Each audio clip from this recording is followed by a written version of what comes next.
There's a place on Maple Street that most people in town pretend doesn't exist. A boarded-up movie theater called the Avalon. Its sign still hangs crooked, letters missing, pigeons nesting behind the cracked marquee. I drove past it almost every day on my way to work, never thinking twice.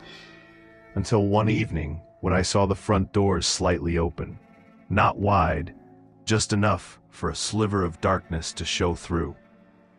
It looked wrong, like something was waiting. I should have kept driving. But curiosity is louder than fear when you've had a long, quiet life. The Avalon had been shut down for nearly 40 years. The town said it closed after a fire in 1983, though the walls still stood untouched. No one talked about what happened inside. Some said the owner went broke.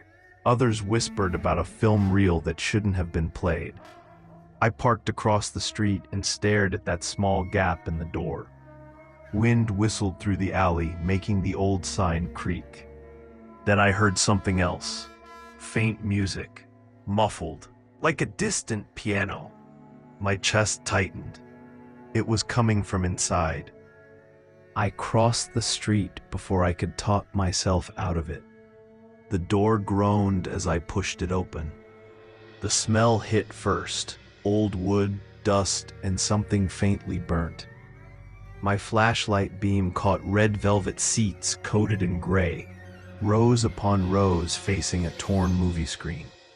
A few rats scurried out of sight. The air felt thick, stale, as if the room hadn't breathed in decades. Yet somewhere beneath that silence, the piano still played. Soft, uneven notes drifting from the stage. I called out, "Hello?" The sound stopped. Then a single key pressed, slow and deliberate. I walked down the aisle toward the stage, every step echoing too loudly. The closer I got, the colder the air became. My flashlight flickered, catching the dusk like falling snow. The piano sat near the curtain, half collapsed, missing a leg, keys yellow with age. I moved closer and noticed footprints in the dust. Small, fresh, leading to the piano bench. My pulse hammered. I reached out to touch the keys, and before my fingers met them, the bench scraped back on its own. Just an inch, enough to make me stumble backward. I told myself it was an animal, maybe raccoons nesting under the stage. But the moment I turned to leave, the projector above me clicked.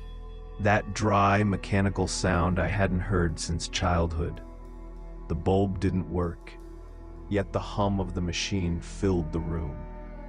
Then a beam of faint light cut across the theater, landing on the torn screen. Something was playing, grainy, black and white, silent.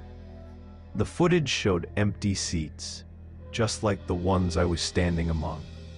But then, one by one, shadows appeared in the frame, sitting, turning, watching the camera. My stomach dropped. The reel kept rolling, the shadows multiplying, row after row, filling with faceless figures. Their heads turned slowly toward the lens, and though it was silent, I could feel the noise, a low hum deep in my ears. Then the reel cut. Total darkness. My flashlight buzzed back to life, and I wasn't alone anymore. The seats in front of me weren't empty. I couldn't see faces, just shapes, silhouettes where no light should have been.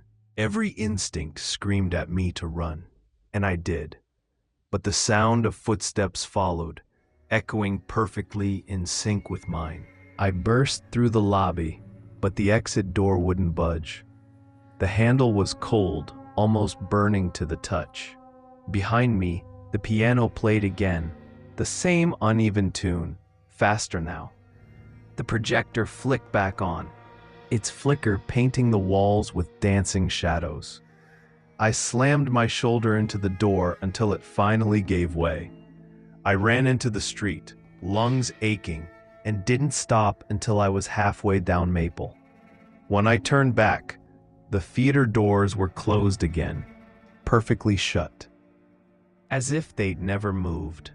The next morning, I went back. Sunlight spilled over the street, everything quiet, normal.